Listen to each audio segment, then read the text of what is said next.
ID and நான் ஐடியில் American paste கம்பெனியில் எந்த அளவுக்கு சார் அந்த லே ஆஃப்ன்ற ஒரு விஷயம் இருக்கும்? அதாவது இப்போ இந்த டேரிஃப்ஸ் நம்ம பேசுகிறது எல்லாமே வந்து உற்பத்தி துறை சார்ந்த செக்டார்ஸ்க்கு மட்டும்தான். வேணும் சர்வீஸ் ஓரியன்ட் ஐடி வந்து இப்போ சர்வீஸ் ஓரியன்டில் வந்துடும். ஐடிக்கும் இதுக்கும் இப்போ டேரிஃபுக்கும் சம்மந்தம் இல்லை. ஸோ அதனால் வந்து இன்ஃபர்மேஷன் டெக்னாலஜி ஏரியா வந்து it is entirely different. But அதனால் அதுக்கு டேரிஃப் கிடையாது. இப்போதைக்கு சர்வீசஸ் செக்டாருக்கு டேரிஃப் கிடையாது. இது அப்ளிகபிலிட்டி வந்து ஒன்லி மேனுஃபேக்சரிங் செக்டாருக்கு தான். ஸோ நம்ம பொருள்கள் உற்பத்தி பண்ணுறோம் அதுக்குத்தானே தவிர சேவைத்துறைக்கு கிடையாது. இப்போ லே ஆஃப் அப்படின்னு எடுத்துக்கிட்டிங்கன்னா ஜென்ரலாக வந்து பார்த்திங்கன்னா இப்போ டிசிஎஸ் சமீபத்தில் லே ஆஃப் பண்ணியிருக்காங்க. 12,000 பேரை லே ஆஃப் பண்ணியிருக்காங்க. உலகம் முழுவதும் கிட்டத்தட்ட ஒரு 6.25 லட்சம் பேர் அவங்ககிட்ட வேலை செய்கிறாங்க எம்ப்ளாயீஸ். அதுலேருந்து ஒரு 2% நாங்கள் லே ஆஃப் பண்ணுறோம் அப்படின்னு சொல்கிறாங்க. ஸோ ஒரு 12,000 பேர். ஸோ இப்போ லே ஆஃப் நிறுவனங்கள் பண்ணுறது வந்து ரெண்டு காரணம் சொல்லலாம். ஒன்று வந்து இந்த டெரிஃப்னாலையும் ஒரு போர்ஷன். ஏன்னா இப்போ இங்கேருந்து நம்ம ஏற்றுமதி பண்ணையில் அந்த பொருட்களுக்கு அங்கே உள்நாட்டில் அமெரிக்காவில் உள்நாட்டில் டெரிஃப் விதிக்கப்படுகிறது 25% வச்சுக்கோங்க, லெட் அஸ்யூம். ஸோ அப்போ வந்து அங்கே டிமாண்டு குறையும், அங்கே உள்நாட்டில் டிமாண்டு குறையும். ஸோ டிமாண்டு குறையில் நிறுவனங்களுடைய லாபங்கள் குறையும். நிறுவனங்களுடைய லாபங்கள் குறையில் அந்த நிறுவனங்கள் வந்து சாஃப்ட்வேர் கன்சியூம் பண்ணுறாங்க இல்லையா, இந்தியாவிலேருந்து வாங்குறாங்க இல்லையா, அந்த சாஃப்ட்வேர்னுடைய தேவைகள் குறைய வாய்ப்பு இருக்கிறது, அல்லது குறைச்சிக்குவாங்க. ஏன்னா எங்கள் லாபம் குறைய போது நான் எங்கெங்கெல்லாம் கட் பண்ணணும் அப்படின்னு வந்து பார்த்தீங்கன்னா, ஓகே ஐடியில் நான் கொஞ்சம் கட் பண்ணிக்கிறேன், நான் எக்ஸ்ட்ராவாக பண்ணிக்கிட்டு இருந்த ப்ராஜெக்டையெல்லாம் இப்போ நான் போடலை, அதை கட் பண்ணிடுறேன், போஸ்ட்போன் பண்ணிடுறேன். ஸோ அவங்களுடைய தேவைகளை வந்து ஒன்று ஒத்தி போடுவாங்க, அல்லது கொஞ்சம் கட் பண்ணி எங்களுக்கே இங்கே லாபங்கள் கம்மியாயிடுச்சு, நாங்கள் உங்களுக்கு தர்ற ரேட்டையும் நாங்கள் கம்மி பண்ணுறோம்னு சொல்லுவாங்க. நீங்கள் 10% குறைச்சிக்கோங்க, 5% குறைச்சிக்கோங்க, சக்கையில் ஜூஸ் எடுக்கிற மாதிரி தான் அது நடக்கும். அதனாலையும் இங்கே லே ஆஃப் பாசிபிள். ஸோ அது ஒன்று. இன்னொன்று வந்து பார்த்திங்கன்னா அதை விட அதிகமாக உள்ளது வந்து பார்த்திங்கன்னா இந்த ஆர்டிஃபிஷியல் இன்டெலிஜென்ஸு, ஏஐ வந்து இன்றைக்கி வந்து ஒரு 10 வருஷத்துக்கு முன்னால் ஒரு ஹியூமன் பீயிங் உட்காந்து கோடை பூரா எழுதிக்கிட்டு இருந்தாங்க, காப்பி பேஸ்ட்டு டெக்ஸ்ட்டு எல்லாம் பண்ணிக்கிட்டு இருந்தாங்க. அது வந்து இப்போ ஏஐ வந்து அதுவே பண்ணிடும். அது எல்லா துறையிலையும், நாட் ஒன்லி ஃபார் ஐடி. இப்போ எடிட்டிங்க்கு போனீங்கன்னா ஏஐட்ட கொடுத்தீங்கன்னா எடிட் பண்ணிடும். நீங்கள் ஒரு பிக்சரை கொடுத்தீங்கன்னா அது ஷூட் பண்ணிவிடும். ஒரு அனாலிசிஸ் பண்ணோன்னா அது ஏஐ பண்ணி கொடுத்துரும். மாதத்துக்கு 1,600 சார்ஜ் எப்படியில் கட்ட சொல்கிறாங்க. அதை கட்டினீங்கன்னா நீங்கள் எல்லாம் பண்ணிக்கலாம். ஒரு ஆர்கிடெக்ட் பண்ணுற வேலையை அது பண்ணி கொடுத்துருது. எனக்கு இந்த மாதிரி பிளான் வேணும்னு உங்களுக்கு ப்ராம்ப்ட் எழுத மட்டும் தெரியணும். ஸோ இப்போ இந்த ஏஐனால் என்ன ஆகுது அப்படின்னா, மிடில் லெவல் அண்ட் சீனியர் லெவலில் இருக்கக்கூடிய மேனேஜர்ஸினுடைய வேலைகள் தான் நிறைய டிசிஎஸில் போயிருக்குது உலகம் புறம். அவங்க 12,000 பேர் எடுத்துருக்கிறதுல பார்த்திங்கன்னா, ஏன்னா ஜூனியர் லெவலில் அவங்கள வந்து திருப்பி எங்களால் ரீடிப்ளாய் பண்ண முடியும், அவங்கள ட்ரெயின் பண்ணி ஏஐயில் ட்ரெயின் பண்ணி அல்லது வேறு ஸ்கில் செட்ஸ்க்கு ட்ரெயின் பண்ணி அவங்கள வந்து நாங்கள் யூஸ் பண்ணிக்க முடியும். சீனியர் லெவலில் டெசிஷன் மேக்கிங் லெவலில் இருக்கவங்களையும் நாங்கள் தூக்க முடியாது. ஏன்னா அது ஏஐட்ட கொடுத்து அது ஏஐ வந்து டெசிஷன் எடுக்காது, அதை எடுக்க தெரியாது, அது பாசிபிலிட்டிஸை கொடுக்கும் சொல்லுமே தவிர ஒரு ஹியூமன் பீயிங் தான் டெசிஷன் எடுக்கணும். ஸோ சீனியர் லெவல்லையும் பிரச்சனை இல்லை.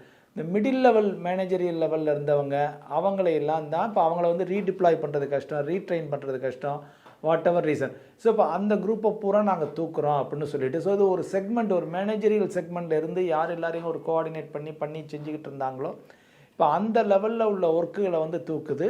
ப்ளஸ் ஃபிசிக்கல் ஒர்க்கு, ஃபிசிக்கல் இந்த சென்ஸ் அவங்களே கோடிங் எழுதிக்கிட்டு இருந்தவங்க, அவங்களே எல்லாம் பண்ணிக்கிட்டு இருந்தவங்க, அந்த குரூப்பு இப்போ ஏஐ வந்துருச்சு, நீ ஜாவா கோட் எழுத வேண்டாம் அல்லது .NETக்கு எழுத வேண்டாம், எதுக்கு எழுத வேண்டாம் அப்படின்னு சொல்லிட்டு அதுவே எழுதி கொடுத்துருது. ஸோ இப்போ அந்த லெவல்லையும் வந்து எடுத்துரு. ஸோ இந்த 2 லெவலில் எடுக்கிறதுனால ஆட்டோமேட்டிக்காக என்ன ஆகும்னா, இப்போ வந்து இப்போ புதுசாக போகக்கூடிய டெவலப்பர்ஸ், இப்போ அவங்க 6.25 லட்சம் பேரில் 12,000 பேரை எடுக்கிறாங்க. ஆனால் இப்போ அங்கே இருக்கிறவங்களையே வச்சு அவங்க ரீடிப்ளாய் பண்ணணும், ரீட்ரெயின் பண்ணணும். ப்ளஸ் புதுசாக எடுக்கிற எம்ப்ளாயீஸையும் குறைக்க ஆரம்பிப்பாங்க. இப்போ எல்லா நிறுவனங்களும் வந்து இப்போ for example TCS lay off பண்ணிட்டாங்க. இன்ஃபோசிஸ் வந்து என்ன சொல்கிறாங்க, நாங்கள் லே ஆஃப் பண்ண மாட்டோம், ஆனால் எவ்வளோ பேர் வெளியில் போகிறாங்களோ அதுக்கு ஈக்குவலாக நாங்கள் எடுத்துக்கிட்டு இருக்கோம், நாங்கள் ட்ரெயின் பண்ணுறோம் அப்படிங்கிறாங்க. இன்னும் விப்ரோ ஒன்றும் அனௌன்ஸ் பண்ணலை. ஸோ இது அமெரிக்காவில் ஏற்கனவே நடந்துக்கிட்டு இருக்குது. மைக்ரோசாஃப்ட் போன்ற நிறுவனங்கள்லாம் ஆயிரக்கணக்காக அவங்க வெளியில் தூக்குறாங்க. அமேசானு, மைக்ரோசாஃப்ட், பல நிறுவனங்கள், முன்னணி நிறுவனங்கள் எல்லாருமே வேலையை விட்டு ஆளுகள் எடுக்கிறாங்க.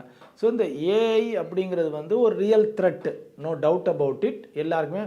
ஆனால் ஃபிசிக்கல் லேபர் பண்ணுறவங்க, ப்ளூ காலர் ஜாப் பண்ணுறவங்க இதுலேருந்து தப்பிச்சிருவாங்க, அவங்களுக்கு பிரச்சனை இருக்காது. பஸ்ஸு ட்ரைவ் பண்ணுறாங்க, காரை ட்ரைவ் பண்ணுறாங்க, டிரைவராக இருக்காங்க, டாக்ஸி ஓட்டுறாங்க, வாட் ஐ மீன் இப்போ ப்ளம்பர்ஸு, எலக்ட்ரீஷியன்ஸு, இப்போ அவங்கள போய் ஏஐ பாதிக்குமானா கிடையாது. சாஃப்ட் ஸ்கில்ஸ் பர்சன்ஸ் யார் யார் இருக்காங்களோ இவங்களை பூரா பாதிக்கும். ஸோ அதனால் இந்த லே ஆஃப் வந்து இனிமேலும் தொடர வாய்ப்பு இருக்கிறது. இப்போ எல்லாருமே இப்போ இன்றைக்கி ஒரு நியூஸ் ஆர்டிக்கல் பார்த்துக்கிட்டு இருந்தீங்க, கோர்செரான்னு ஒரு ஆன்லைன் இன்னும் டியூஷன் கோர்ஸு கற்றுக் கொடுக்குறது, ட்ரெயின் பண்ணுற வெப்சைட் இருக்குது. எல்லா கோர்ஸும் அதில் படிச்சுக்கலாம்.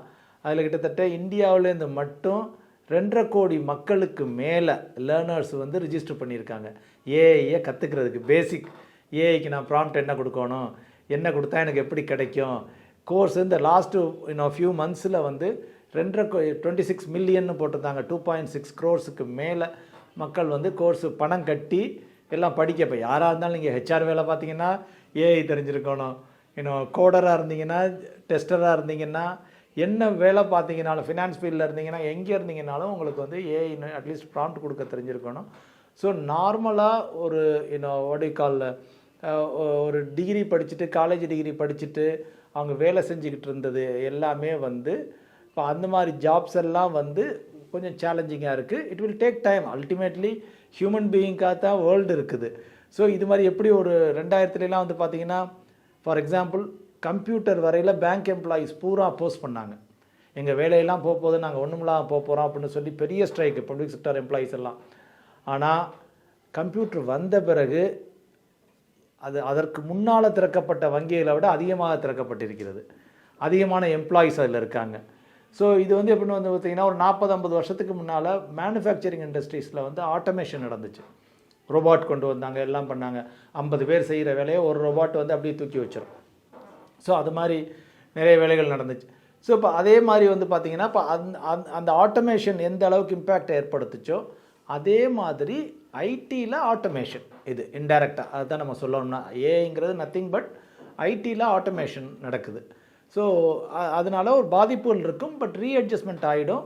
என்ன மக்கள் அவங்க லேர்ன் பண்ணிக்கிட்டே போகணும். இருக்க சின்ன ஆட்களோ பெரிய ஆட்களோ தொடர்ந்து கற்றுக்கிட்டே போகணும். அப்படி கற்றுக்க முடியாமல் சோர்வடைகிறவங்க அதை விட்டு வெளியில் வந்து ரெகுலர் ஜாப்ஸ் பார்க்க ஆரம்பிக்கணும். ஃபிசிக்கல் லேபர் எங்கே தேவை இருக்கோ, எது மாதிரி இருக்கோ அந்த ஜாபுகளுக்கு அவங்க மூவ் ஆகிக்க பார்க்கணும். ஏஐங்கிறது வந்து ஒரு வரவேற்கத்தக்கதா அப்படின்னு கேட்டிங்கன்னா வரவேற்கத்தக்கது. ஒரு சின்ன எக்ஸாம்பிள் சொல்லணும் அப்படின்னு வந்து பார்த்திங்கன்னா, இப்போ இந்தியாவிலையும் சரி அமெரிக்காவிலையும் சரி நிறைய பேர் வந்து ஃபெர்டிலிட்டி கிளினிக்கு போகிறாங்க. ஸோ இப்போ ஃபெர்டிலிட்டி கிளினிக்கு வந்து குழந்தை பெற்றுக்கணுங்கிறக்காக போகிறாங்க.